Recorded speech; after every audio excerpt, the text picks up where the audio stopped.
Hai teman-teman semua, balik lagi bersama aku, Anastasia Dwi Maharani. Kali ini kita akan membahas tuntas isu hukum yang sangat dekat banget dengan kehidupan kita ketika bersosial media.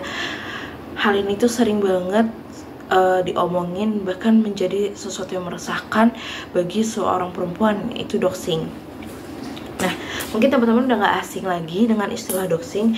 Jadi doxing ini itu merupakan suatu tindakan menyebarkan informasi pribadi seseorang secara daring dan tanpa izin dengan niatan buruk. Nah, informasi ini itu bisa berupa nama lengkap, alamat rumah, nomor telepon, bahkan data keluarga atau tempat kerja teman-teman. Bayangin aja hidup teman-teman yang awalnya aman dan private tiba-tiba nih diacak-acak oleh orang yang gak dikenal.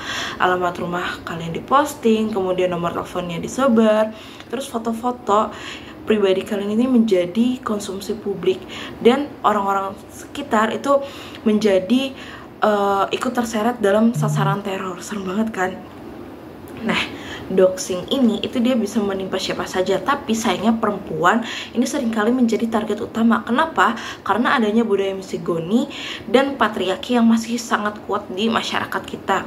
Jadi perempuan ini sering banget dianggap hanya sebagai objek yang boleh diintimidasi, dilecehkan, bahkan dihancurkan reputasinya hanya karena berani menyuarakan pendapat, menolak sesuatu, atau sekedar ingin hidup sesuai dengan keinginannya. Nah, mungkin teman-teman udah sering melihat kasus doxing di Indonesia. Nah, tapi sayangnya banyak di antaranya itu menimpa perempuan. Contohnya yang terjadi pada seorang jurnalis dari Business Indonesia, yaitu Niluh Angela, yang data pribadinya berupa screenshotan akun media sosial di Instagram yang memuat foto dan nama lengkap tersebut itu disebarkan oleh pelaku di platform Instagram. Nah, ini tuh terjadi setelah dia menerbitkan sebuah artikel yang kemudian dipertanyakan isinya oleh pelaku. Pelaku ini tuh menuding data yang digunakan tidak valid sembari melampirkan SS-an dari laman media sosial korban. Jadi dia tuh diteror, mendapatkan kecaman akibat disebarkannya data pribadi tersebut. Nah, kemudian mungkin teman-teman untuk di lingkungan kampus udah nggak asing dengan kata-kata Instagram yang cantik seperti Undip Cantik atau sejenisnya yang sering banget ada di berbagai universitas.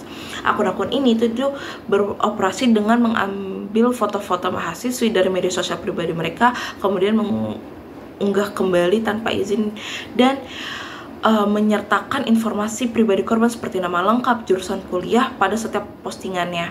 Nah, mungkin teman-teman berpikir kok itu termasuk doxing karena meskipun terlihat sebagai kekaguman, tapi foto dan informasi tersebut itu tuh diunggah tanpa adanya persetujuan dari pemiliknya. Ini tuh membuka celah bagi berbagai resiko. Mahasiswa yang fotonya diposting dan data disebar itu pasti akan merasa privasinya terganggu dan jadi objek objektifikasi. Komentar-komentar di postingan tersebut itu tuh biasanya berbau pelecehan, cabul, atau merendahkan yang membuat korban ini tuh merasa tidak nyaman, terancam, dan dilecehkan secara daring.